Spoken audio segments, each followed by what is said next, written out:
আমরা কি বাংলাদেশি না আমরা রোহিঙ্গা? এভাবে এসআইআর নিয়ে কেন বারে বারে হেনস্থা? মুখ্যমন্ত্রী তথা তৃণমূল কংগ্রেসের এবং বিজেপির ষড়যন্ত্রে এসআইআরে হয়রানি করা হচ্ছে মালদা জেলা জুড়ে। একটার পর একটা জায়গায় শুনানিতে ডেকে হেনস্থা করা হচ্ছে। আজকে এই যে অবনতিকর পরিস্থিতি, পশ্চিমবঙ্গের আইন শৃঙ্খলা পরিস্থিতি বিভিন্ন ক্ষেত্রে নষ্ট হয়ে যাচ্ছে, তার জন্য দায়ী মুখ্যমন্ত্রী মমতা বন্দ্যোপাধ্যায়। কে বললেন এ কথা? মুখ্যমন্ত্রী মমতা বন্দ্যোপাধ্যায়কে তিনি আবার এটাও বললেন, মালদার মানুষ 2026-এর বিধানসভা নির্বাচনে বুঝিয়ে দেবে যে হেনস্থা করলে কিভাবে উচিত শিক্ষা দিতে হয়। সেই উচিত শিক্ষা তৃণমূল কংগ্রেসকে দেবে মালদা জেলার মানুষ। সদর্পে জোর গলায় এই দাবি করলেন যিনি, তিনি আর কেউ নন, তৃণমূল কংগ্রেস থেকে সদ্য দল ছেড়েছেন মৌসম বেনজির নূর, যিনি কংগ্রেসে ফিরে এসেছেন। ফিরে এসে বলেছেন কংগ্রেস ছাড়া ভুল হয়েছিল। তিনি বলেছেন যে এসআইআরে যেভাবে হয়রানি করা হচ্ছে তার কৈফিয়ত মুখ্যমন্ত্রী মমতা বন্দ্যোপাধ্যায়কে নিতে হবে। যদি তিনি সেই কৈফিয়ত না দেন তাহলে বৃহত্তর আন্দোলনে যাবে কংগ্রেস। কংগ্রেসের জেলার শীর্ষ নেতা ঈসা খান চৌধুরীকে পাশে দাঁড় করিয়ে মৌসমের এই মন্তব্য। মুখ্যমন্ত্রী মমতা বন্দ্যোপাধ্যায়কে ওপেন চ্যালেঞ্জ শুনে দিলেন মৌসম। চলুন শুনি মৌসম ঠিক কি বলছে। আমি এসআইআর হতে দেব না, কি বলেছিলেন তো যে এসআইআর হতে দেব না। তারপর কি হলো? এসআইআর কে করছে? ওনাদেরই প্রশাসন করছে, রাজ্য সরকারের প্রশাসন করছে। কোথায় গেল মুখ্যমন্ত্রী? জবাব চাই আমরা, জবাব দিতে হবে আজকে। আমরা ডিএম এর কাছে এসেছি, কারণ ভিডিওটা বলছে যে আমরা কিছু বলতে পারবো না। ডিএম কে গিয়ে জিজ্ঞেস করুন। তাই আমরা এসেছি, আমরা ডিএম এর কাছে জবাব চাইবো, এবং উনি যদি জবাব না দিতে পারে আমরা বৃহত্তর আন্দোলনে নামবো। আপনারা থাকবেন তো সঙ্গে? আপনাদেরকে থাকতে হবে, কারণ এটা আমাদের লড়াই শুধু না, এটা আপনাদের লড়াই, আমাদের লড়াই, সাধারণ মানুষের লড়াই। যে সাধারণ মানুষকে হয়রানি করা হচ্ছে, কত গরিব মানুষ, সাধারণ খেটে খাওয়া মানুষ, তারা কাজে যেতে পারছে না, তাদেরকে লাইনে দাঁড়িয়ে থাকতে হচ্ছে। আমরা কত জায়গায় দেখেছি সকাল 9টা থেকে রাত 10টা অবধি লাইনে দাঁড়িয়ে আছে। এটা কি হচ্ছে? এটা ভারতবর্ষের মানুষের সঙ্গে এই ধরনের অত্যাচার কিভাবে করতে পারে সরকার? আমরা কি বাংলাদেশি না আমরা কি রোহিঙ্গা? আমাদের সঙ্গে এরকম কেন অত্যাচার করবে? এইটার জবাব আমরা চাইতে এসেছি। আমি বেশি বক্তব্য না বাড়িয়ে, কারণ সময় হয়ে গেছে, আমরা ডেপুটেশন দিব। আমাদের দাদা ঈসা খান চৌধুরী উনি বক্তব্য রাখবেন। আগে আমরা মিছিল করব, আমরা সবাই কিন্তু মিছিল করে যাব। আমি আপনাদেরকে অনুরোধ করছি, কেউ কিন্তু যাবেন না, মিছিলে থাকবেন, এবং যতক্ষণ আমরা জবাব না পাই আমরা কিন্তু ডিএমকে ছাড়বো না। আপনাদের সঙ্গে থাকবেন তো?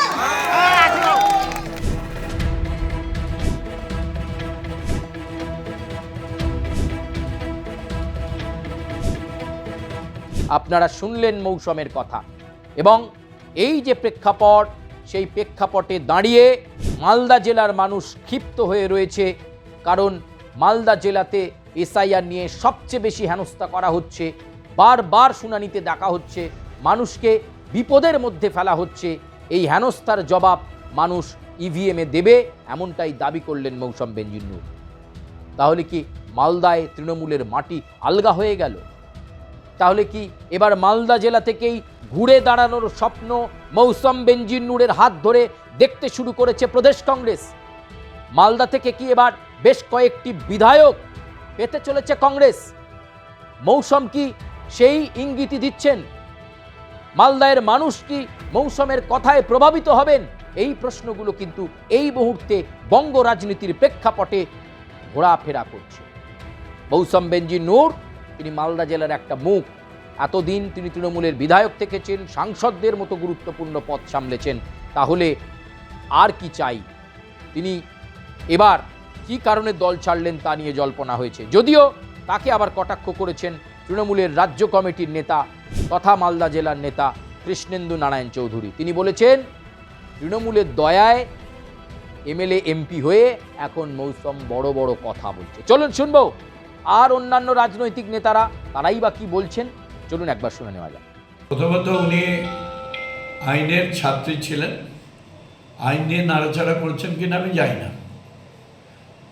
যে কোনো কর্মচারী ইলেকশন কমিশন মনে করলে তার নির্দেশকে চাপিয়ে দিতে পারে এবং তাকে কাজ করতে হবে, সে স্টেট গভর্নমেন্ট হোক সেন্ট্রাল গভর্নমেন্ট হোক। এটা ইলেকশন কমিশনের কোনো কর্মচারী থাকে না, ইলেকশন কমিশনের কর্মচারী হয় স্টেটের যারা কাজ করে তাদেরকে। এক্ষেত্রে যিনি বলছেন তিনি মাননীয় নেত্রী মমতা ব্যানার্জির দয়াতে এমএলএ হয়েছেন, দুবার এমপি হয়েছেন, একবার লোকসভা একবার রাজ্যসভা, আমাদের দলের ভাইস প্রেসিডেন্ট হচ্ছে। এতদিন পর উনার ভ্রম কাটলো যে এটা মুখ্যমন্ত্রীর জব চাই, তখন তো তিনি গিয়ে মুখ্যমন্ত্রীর কাছ থেকে নিজের স্বার্থগুলো সিদ্ধি করে দিতেন। কি করেছেন আপনি? আজকে মুখ্যমন্ত্রীকে ছাড়েন, আপনার লজ্জা করা উচিত। আয়নাতে আপনি মুখ দেখুন যে মুখ্যমন্ত্রী আপনার জন্য কি করেছে।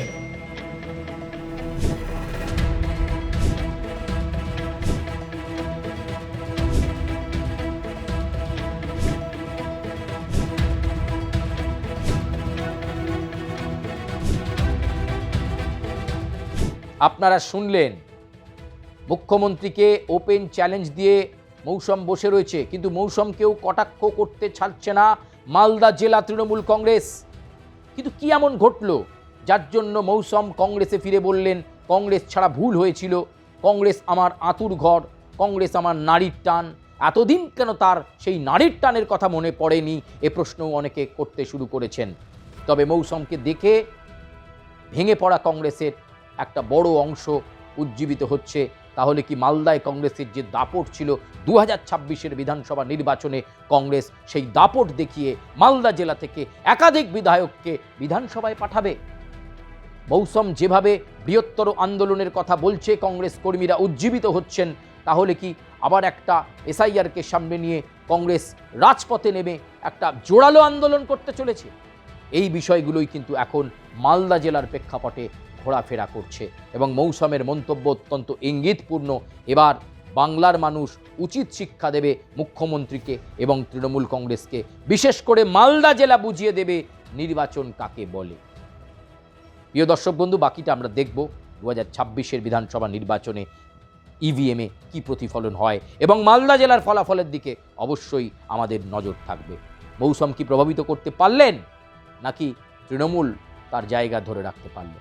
আজকের মতো এ পর্যন্তই। আপনাদের সঙ্গে আবার দেখা হচ্ছে বিশেষ প্রতিবেদন নিয়ে। ধন্যবাদ।